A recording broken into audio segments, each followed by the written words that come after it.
having been a founding faculty member here at CSUMB, and it's been a while since I've spoken on this campus, so seeing this social justice curriculum fair at CSUMB I'm really excited to be with you. When I was thinking about what I was going to talk about, Cotto asked me if I would be interested in talking about ethnic studies pedagogy, and I'll tell you some, as I go, some of the work that I've been doing with that. But I'm white, and I figured one of your first questions looking at me was going to be, what's a white person doing in ethnic studies, and can white people teach ethnic studies? So that'll get woven in to what I'm going to talk about. But I'd like to start by really echoing Professor Stovall in the idea that the regular curriculum is a colonizing project. And if you don't understand that, you're not going to understand ethnic studies, and you're not going to understand social justice education. Because ethnic studies and social justice, multicultural social justice education, fight against the colonization of the dominant curriculum. So you have to be really clear that that is what the dominant curriculum is about. Oftentimes people, when I'm talking with people about ethnic studies, they'll think, well, don't kids need to learn the regular curriculum first? After all, it kind of has everybody in it. And then later they can focus on ethnic studies. No, because of the problems with the regular curriculum. So I'd like to start off by giving you an example. And the regular curriculum, what goes on in schools, that's been going on in schools for a long time. Actually, schools have been designed largely around the project of nation building and incorporating people into the nation as it is and the power hierarchy as it is.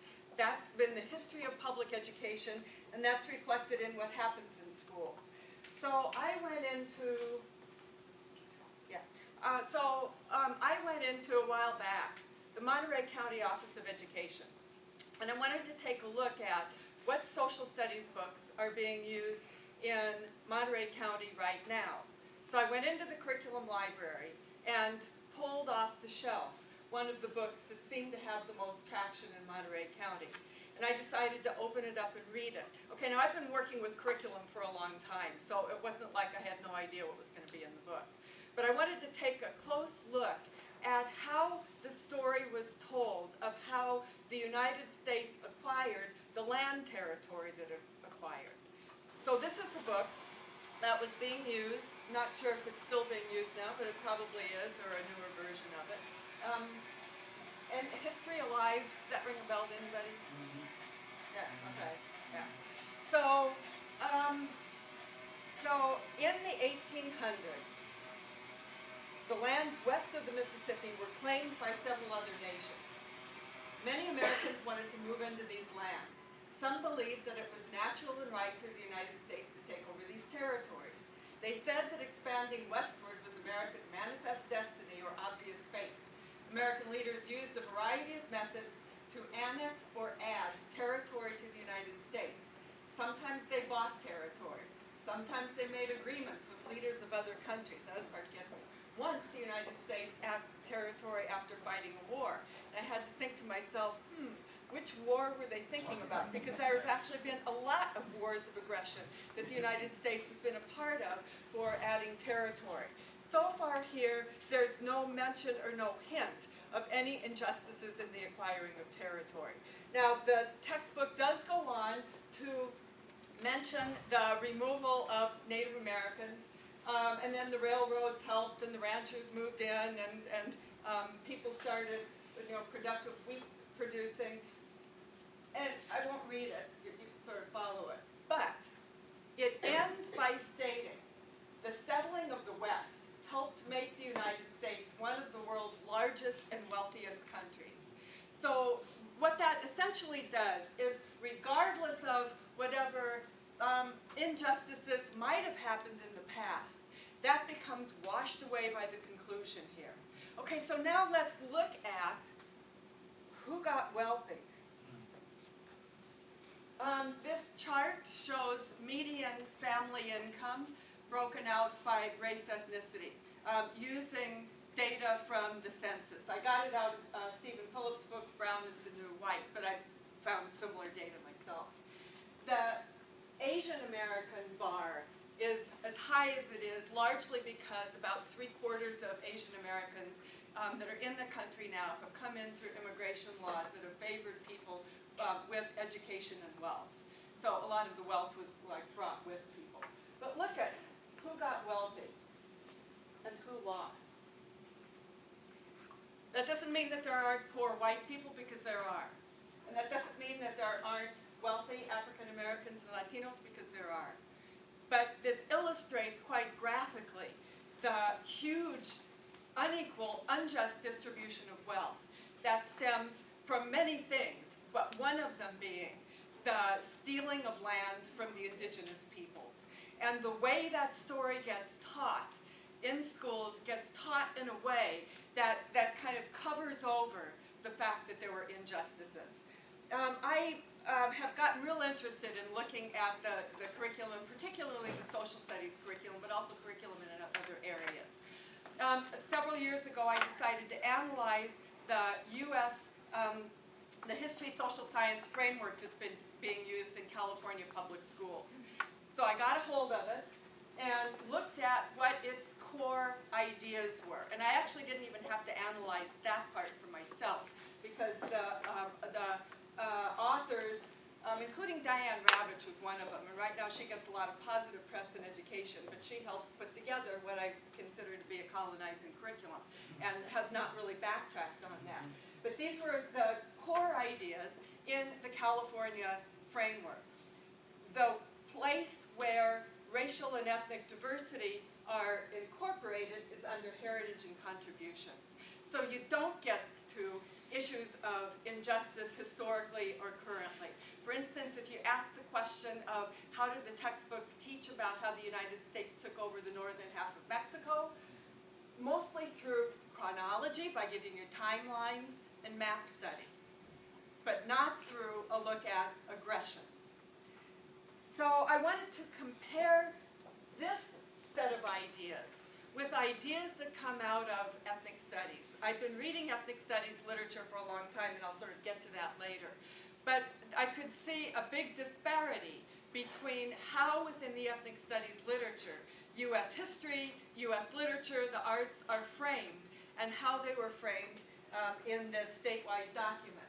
So I put together this list of core ideas that run through the ethnic studies literature. Very different set of ideas.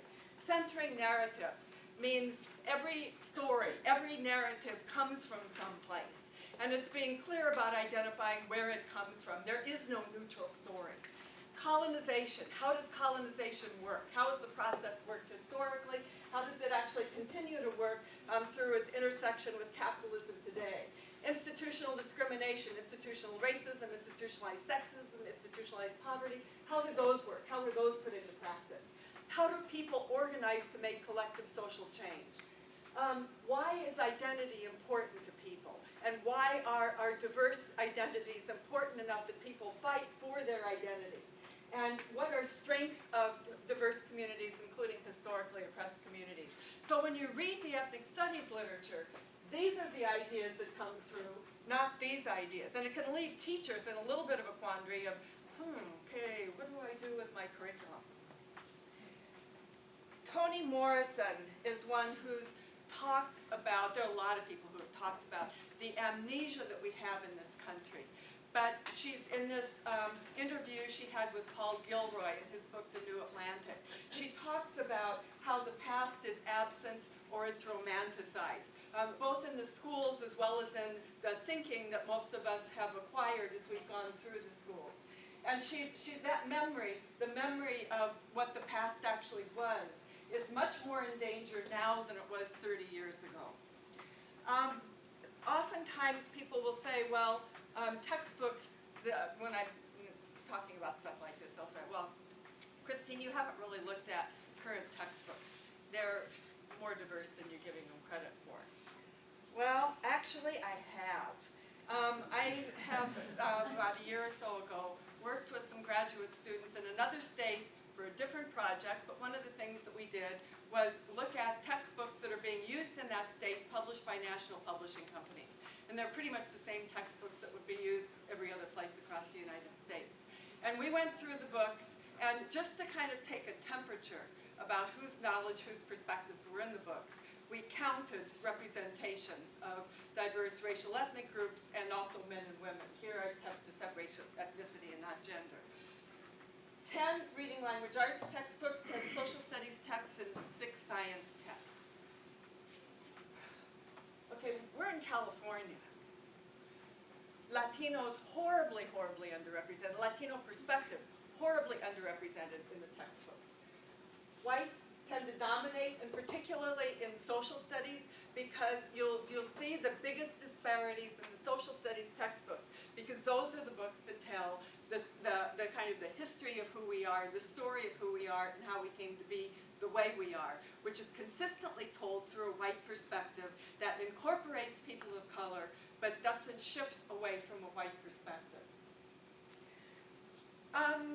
And even, now, let me talk a little bit about science, because this is sort of interesting to look at. Terrible representation of Native Americans seems to have more representation of racial ethnic diverse groups than do the other books. What's with science?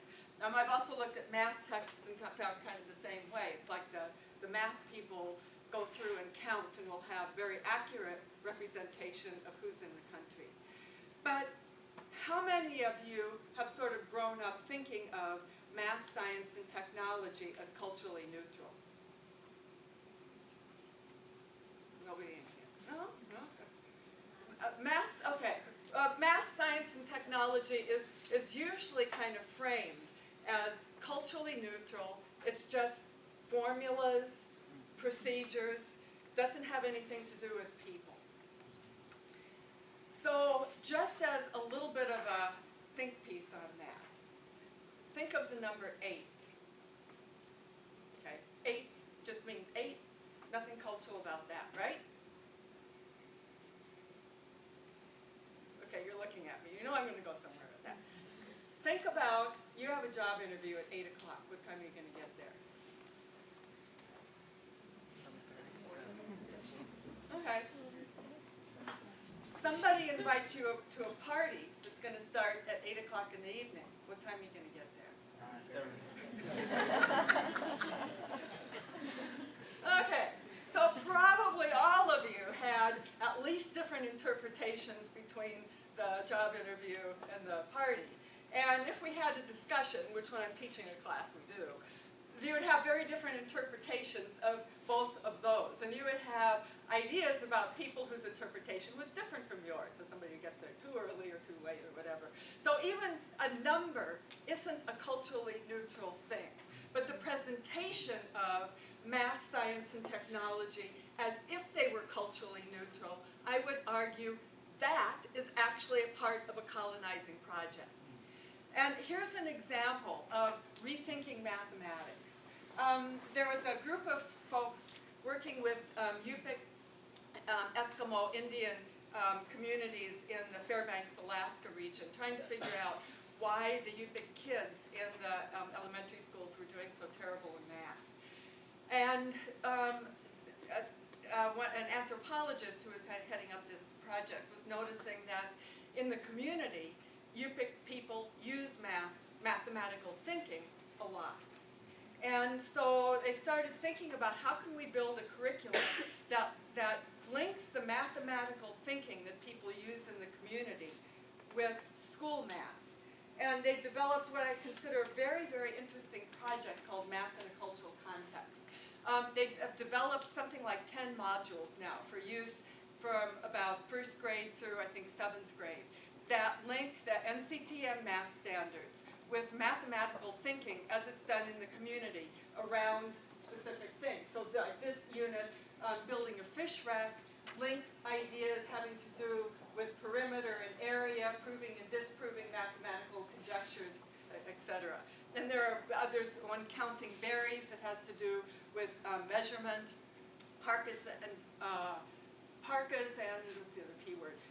patterns and parkas that looks at geometry in relationship to textile work that the Yupik women do. And they've started doing research now on the impact of this curriculum on when it's used in the classroom. The Yupik kids do better in math when the curriculum makes use of the mathematics that they see in everyday life. And in addition, what I find really interesting is that the Yupik teachers become better teachers, because this opens the space for Yupik people to be able to bring into the classroom what they know, and then connect it with what the academic stuff that would be in the textbooks is, so that both the teachers and the kids become in some ways bilingual across mathematic languages.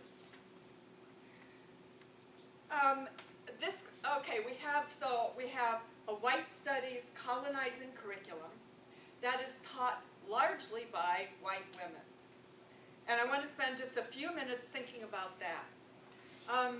There's a history to white women serving as a kind of a part of the colonial project. Erica Miners has a really good article about this. Your dean actually turned me on to this article, but a really good article looking at the history of white women in the process of colonization. British governesses back a century or two ago, their job was to teach like language, manners, British civilization to people in poor communities, to natives of wherever they were, like in India or wherever they were. In the United States, the education system in like a century ago was mainly run by men with young white single women as the people who would interface with the kids. And today we still have a teaching force that's about 82% white and mostly female, and it's really hard to change that. I know because I've been doing work trying to change who goes into the teaching profession, and there are ways in which a white female teaching force is institutionalized, and it becomes hard to push against it. Not impossible, but hard to push against some of those institutionalized processes. But what happens is, and I can maybe say this because I'm a white female and I have kind of gone through this process, those of us who are white and female who haven't decolonized our own minds come into the classroom with a white curriculum that kind of resonates with the ideas we grew up with, and that seems like what's normal. So that's what we teach.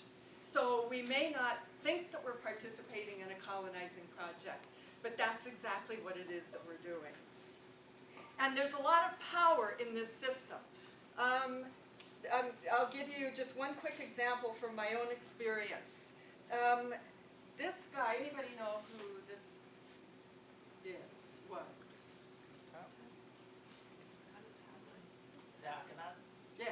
Yeah, Egyptian pharaoh Akhenaten. Okay, the story is about like decades ago. I was sitting in college in an art history class and reading our textbook by Jansen. I still have the textbook. And I came across not this exact picture, but the picture, this is actually a clearer picture than the one when I tried to Xerox it out of the textbook. And I stared. And I stared. And there was a puzzle there, but I didn't know what the puzzle was. So after I looked at it, and I looked at it enough that it buried itself in the back of my mind, but I didn't know what the question was or what the puzzle was. So I went on, read the rest of the book, went on with life. About 2 decades later, I was sitting in a workshop on Afrocentric teaching that was led by an African-American scholar who pointed out the fact that Egypt is in Africa. And he says, you know, you go north and you turn right, and there you are in Egypt. And all of a sudden, I remembered this image. I ran home, got the book because I still had it, opened it up, and I realized what the puzzle was. He ain't British. I had learned implicitly, without anybody explicitly telling me this, that the great civilizations of the world and the leaders of those civilizations were European. The way I learned that about Egypt was that how it was couched in Western Civ. You start with ancient Egypt, you go to Rome, you go to Greece, or maybe it was the other way around, and then you go on up to Europe. So implicitly, I had learned that Egypt was actually a part of Europe. So when I saw this picture, I could not recognize what was right in front of my face. The fact that one of the greatest Egyptians, Pharaoh, was obviously African. But my education had so colonized my mind that I was unable to see what was right in front of my face. That's what a colonizing education does to all of us, all of the time.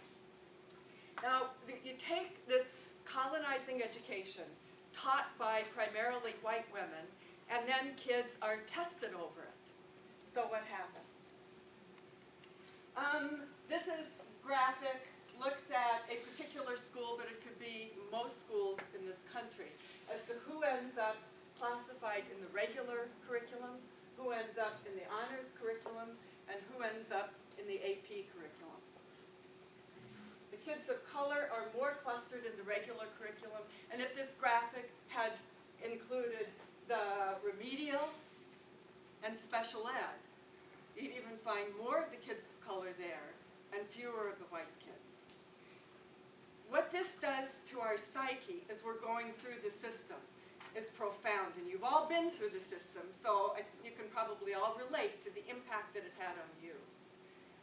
If you see yourself and people like yourself in the honors and the AP, those of us who are white learn to think we earned it. We learn to think that we must be smarter. We work harder.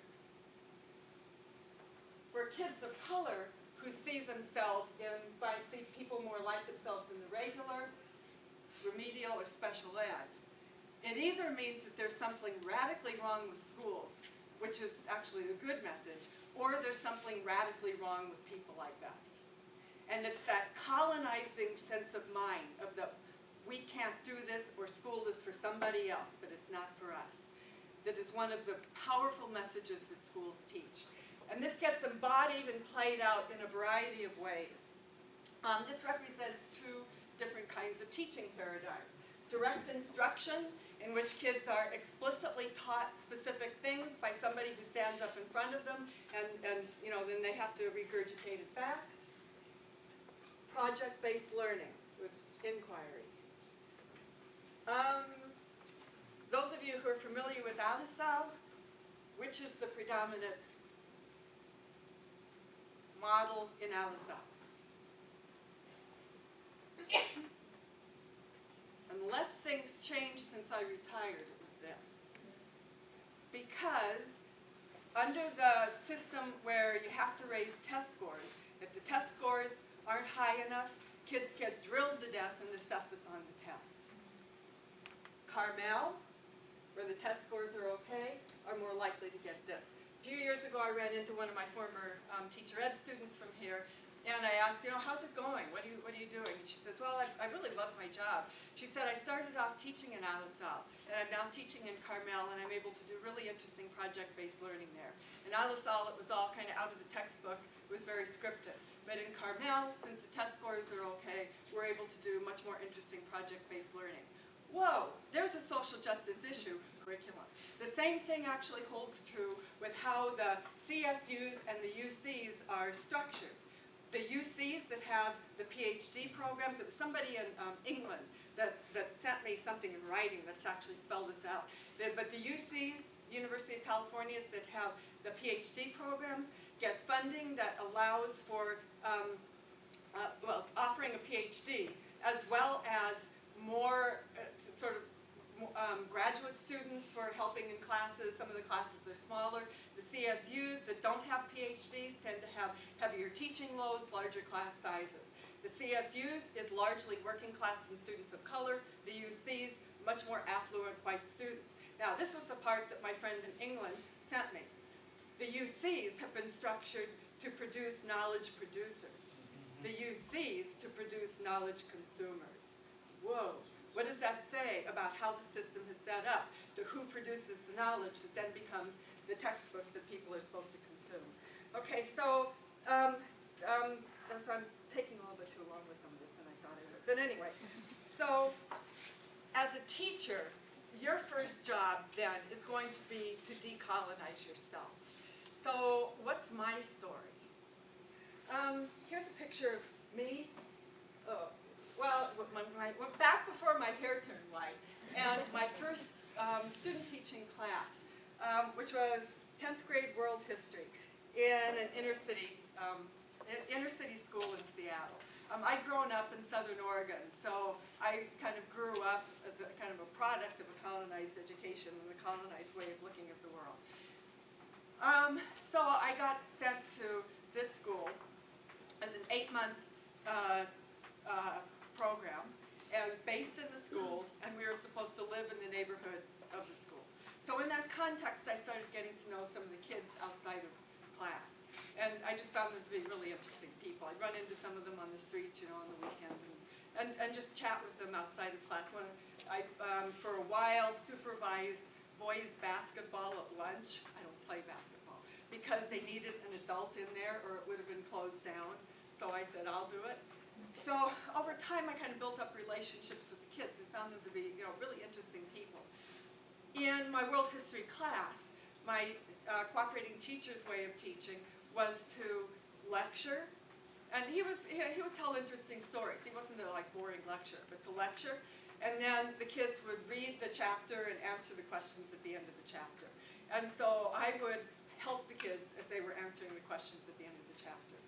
And I noticed rather quickly that the way the kids approached doing that was they would read the question, thumb back through the book, find an answer, a sentence that answered the question, copy it, and go on to the next question. So there was no thinking going on there. And I was like, oh, wow, there's something wrong there. So it came time for me to student teach, to take over the class. We had gotten to the topic of feudalism in Europe. World history. So I spent probably a week preparing what was going to be my first lecture. Came in with my notes, all prepared, stood in front of the class, so I started really copying what I'd seen my cooperating teacher do. He was in the back of the room.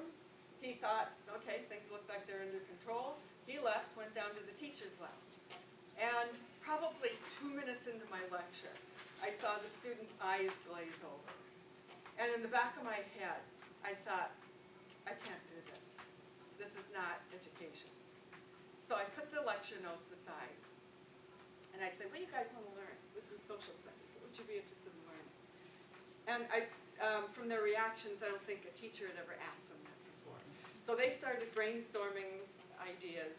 And this was during the 1970s when the women's movement was very visible out in the streets. And they said, we want to learn about women's liberation. So, okay, women's liberation, okay.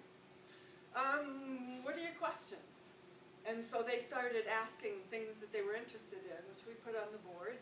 And then, how would we go about addressing those questions? So we started thinking of research projects.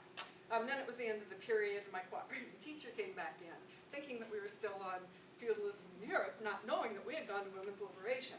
But he let me teach that, kind of play out where I was going for the rest of the week, and then we went back to the traditional way of teaching. But what I saw that actually started changing me as a teacher and me in understanding the kids and where the kids were coming from is that when the kids had ownership over what was being taught, they could help define the questions, they could help define how we were going to learn them, and it was a collaborative project between them and me. They were very much engaged, intellectually engaged. Now, I didn't know how to steer it very well. I was a student teacher, I was kind of winging it. But they were much more intellectually engaged than they were when they were answering the questions at the end of the chapter. I saw that. I don't think my cooperating teacher saw that. But that was a lesson I carried with me that changed how I taught. I decided to stay living in the inner city of Seattle. So that was where my teaching career for the next several years was. I, at the same time, developed a friendship group that was African American and white for a period of time. My boyfriend was African American, so I was kind of spending a lot of time hanging out in African American context. And something that I learned, I heard people talk about how racism works every day in the context of just talking about the day. And I remember one day it struck me that as a white person growing up, we thought talking about racism was you just didn't do that. That was impolite, that would cause racism, we just didn't go there. Besides that, we wouldn't have known what to say. But racism was a normal part of life and a normal part of what people would talk about. So I learned to zip my mouth, open my ears, and listen. And that the learning that I did was profound in terms of shifting my whole perspective about how this country works. At the same time, I started realizing the limits on my own education. So I started reading ethnic studies books, picking whatever seemed to be talked about and popular at the time, and I decided to do it in 1 year. I would focus on African American. The next year, I would focus on Chicano. The next year, I would focus on Native American, and I kept doing that and actually never stopped. And that started giving me some of the tools that I needed to rethink how to do schooling. At the same time, I was kind of aided by the fact that the ethnic studies movement was getting started on college campuses. This was from San Francisco about 1968 when ethnic studies started. And I didn't become involved in ethnic studies except that I started getting a lot of ideas about what to read and an understanding of what ethnic studies is about. These are some of the things I was reading at the time.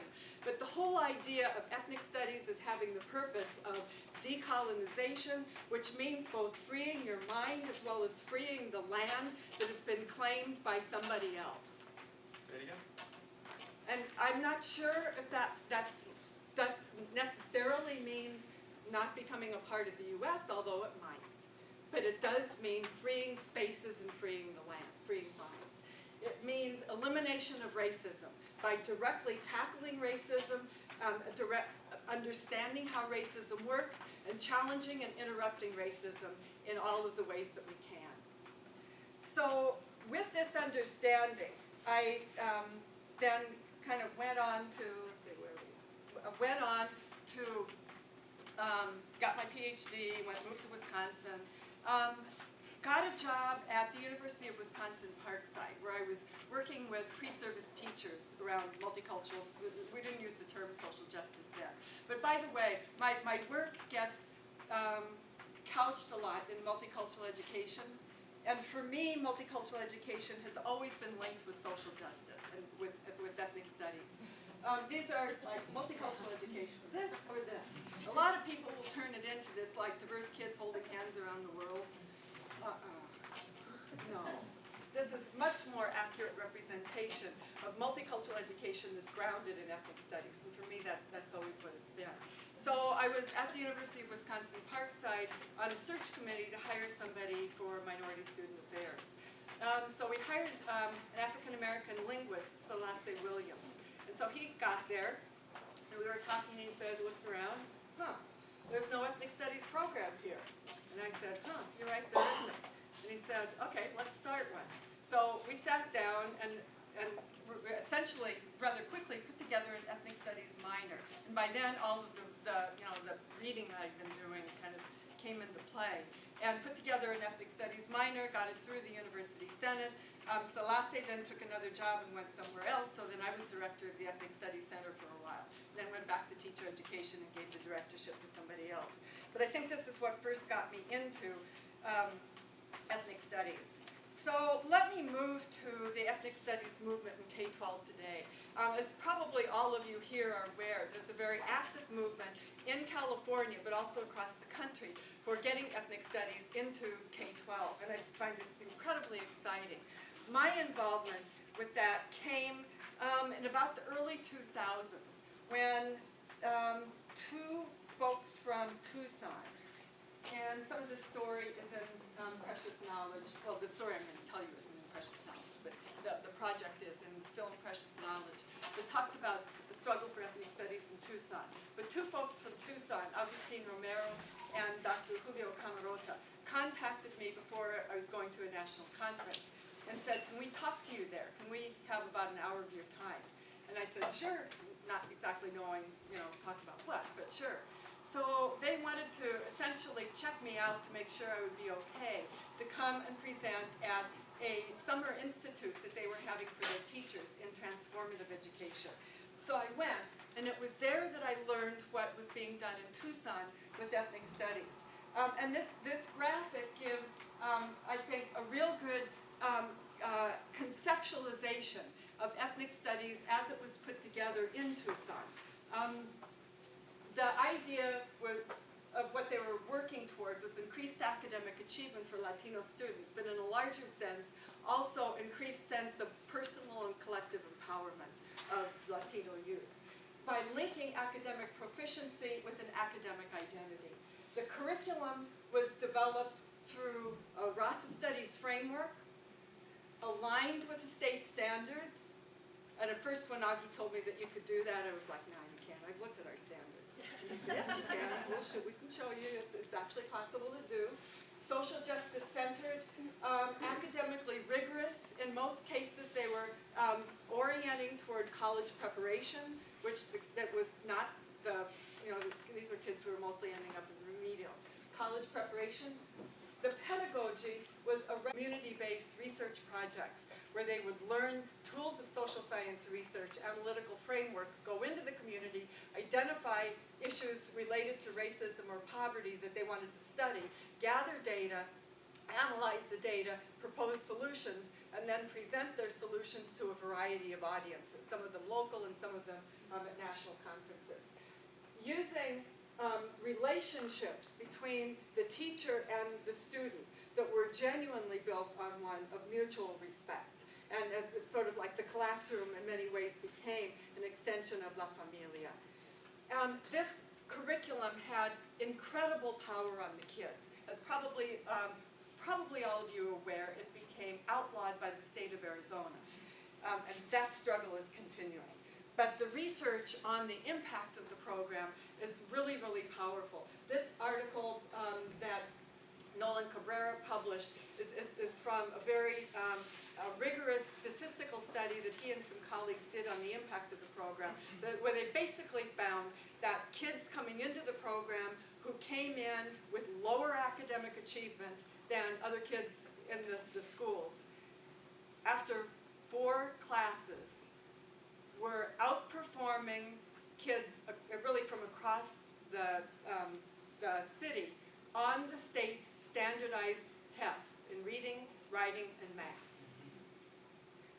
The kids were staying in school, graduating at higher rates than other demographics in the school, and going on to higher education at higher rates. So this was the program that was outlawed in Tucson. And the purpose, the process of the struggle over the program.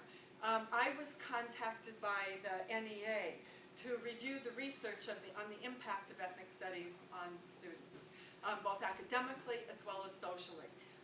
So I did. It's in a report called The Academic and Social Value of Ethnic Studies. It's easy to find if you just Google Sleeter Ethnic Studies. It's usually the first thing that comes up in a PDF, and you can download it. I reviewed 16 programs of various sorts in terms of academic engagement, academic achievement, and personal empowerment. Studies that collected data on the impact on students, and found that in all except one cases, and the way ethnic studies was conceptualized had some problems to it, but on all of the rest, there was a positive impact on the students. This one, the math in a cultural context that I mentioned earlier, was one of the projects that I looked at. The Social Justice Education Project in Tucson was another of the ones that I looked at. And there's been more research coming out. For example, this study that just came out a few months ago looking at the impact of San Francisco Unified 9th grade ethnic studies program on students.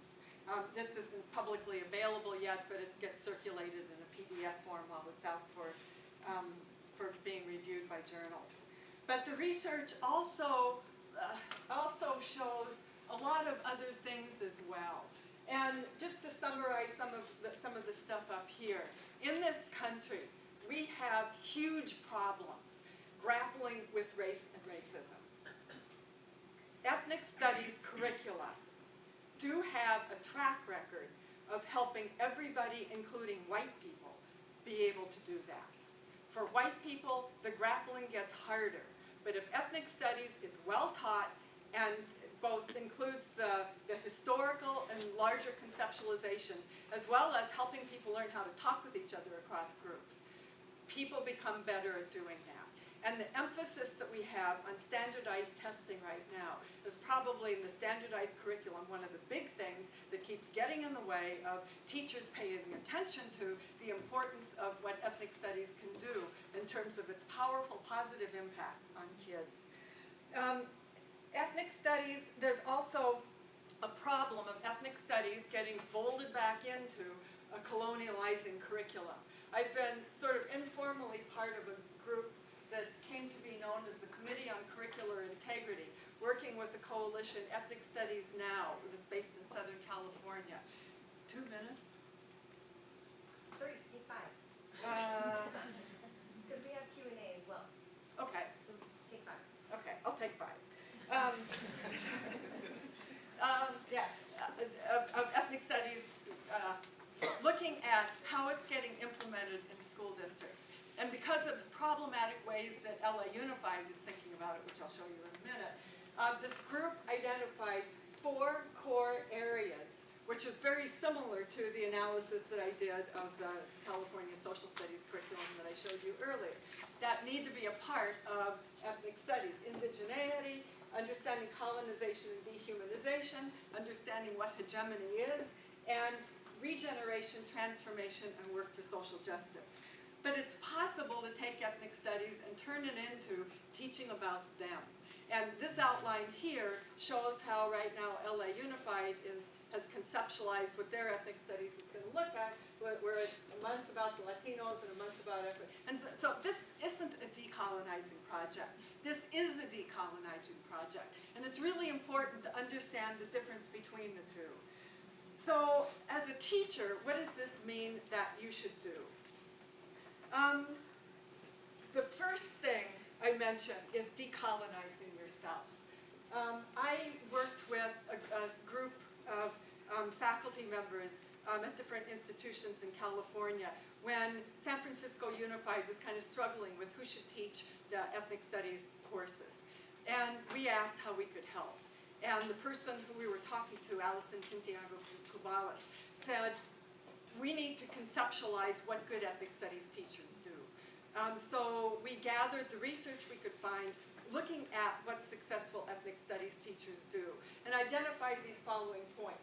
People who do ethnic studies well have a sense of the purpose of ethnic studies, that it is a project of decolonization and addressing racism, are able to use a culturally responsive relationship-based pedagogy with their students, teach their students to high academic expectations, so regardless of what gets institutionalized in your school, you're still teaching your students as if they have very active brains.